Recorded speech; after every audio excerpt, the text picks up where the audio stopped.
Chapter 13, everyone. All too soon, Stanley was back out on the lake, sticking his shovel into the dirt. X-Ray was right. The third hole was the hardest.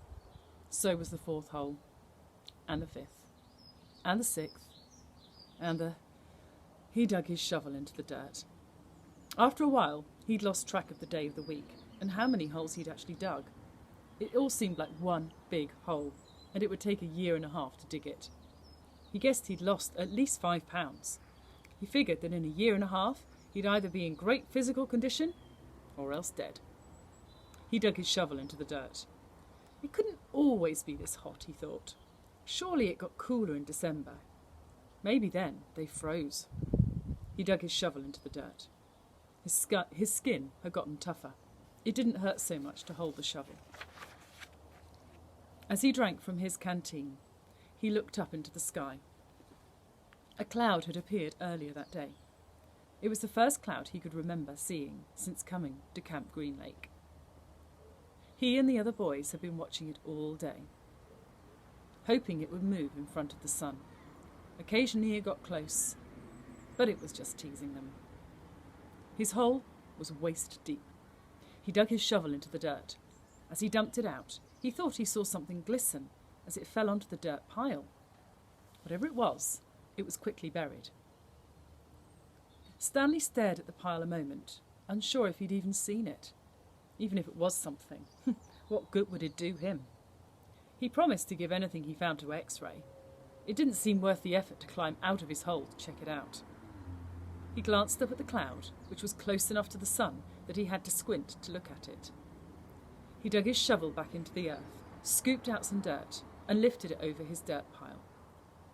But instead of dumping it there, he tossed it off to the side. His curiosity had got the better of him.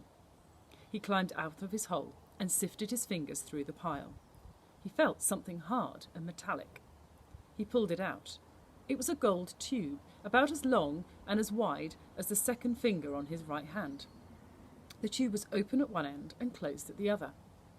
He used a few drops of his precious water to clean it. There seemed to be some kind of design on the flat, closed end. He poured a few more drops of water on it and rubbed it on the inside of his pants pocket. He looked again at the design engraved into the flat bottom of the tube. He could see an outline of a heart with the letters KB etched inside it. He tried to figure out some way that he wouldn't have to give it to X-Ray. He could just keep it, but that wouldn't do him any good. He wanted a day off. He looked at the large piles of dirt near where X-Ray was digging. X-Ray was probably almost finished for the day. Getting the rest of the day off would hardly do him much good. X-Ray would first have to show the tube to Mr. Sir or Mr. Pendanski, who would then have to show it to the warden. By then, X-Ray might be done anyway. Stanley wondered about trying to secretly take the tube directly to the warden. He could explain the situation to the warden, and the warden might make up an excuse for giving him the day off, so X-Ray wouldn't suspect. He looked across the lake towards the cabin under 2 oak trees. The place scared him. He'd been at Camp Green Lake almost 2 weeks, and he still hadn't seen the warden. That was just as well. If he could go his entire year and a half without seeing the warden, that would be fine by him. Besides, he didn't know if the warden would find the tube interesting. He looked at it again. It looked familiar. He thought he'd seen something like it somewhere before, but couldn't quite place it. "What have you got there, caveman?" asked Zigzag. Stanley's large hand closed over the tube. "Nothing, just, It was useless. "I think I might have found something." "Another fossil?" "No, I'm not sure what it is." "Let me see," said Zigzag. Instead of showing it to Zigzag, Stanley brought it to X-Ray. Zigzag followed. X-Ray looked at the tube, then rubbed his dirty glasses on his dirty shirt and looked at the tube again. One by one, the other boys dropped their shovels and came to look. "Looks like an old shotgun shell," said Squid. "Yeah, that's probably what it is," said Stanley. He decided not to mention the engraved design. Maybe nobody would notice it. He doubted X-Ray could even see it. "No, It's too long and too thin to be a shotgun shell, said Magnet. It's probably just a piece of junk, said Stanley.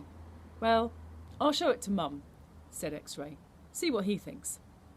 Who knows? Maybe I will get the day off. Your hull's almost finished, said Stanley. Yeah, so? Stanley raised and lowered his shoulder. Well, why don't you wait till tomorrow to show it to Mum, he suggested. You can pretend you found it first thing in the morning, then you can get the whole day off instead of just an hour this afternoon. X-Ray smiled. Good thinking, caveman. He dropped the tube into his large pocket on the right leg of his dirty orange pants. Stanley returned to his hole. When the water truck came, Stanley started to take his place at the end of the line, but X-Ray told him to get behind Magnet, in front of Zero. Stanley moved up one place in line. And that's the end of chapter 13. See you soon. Bye.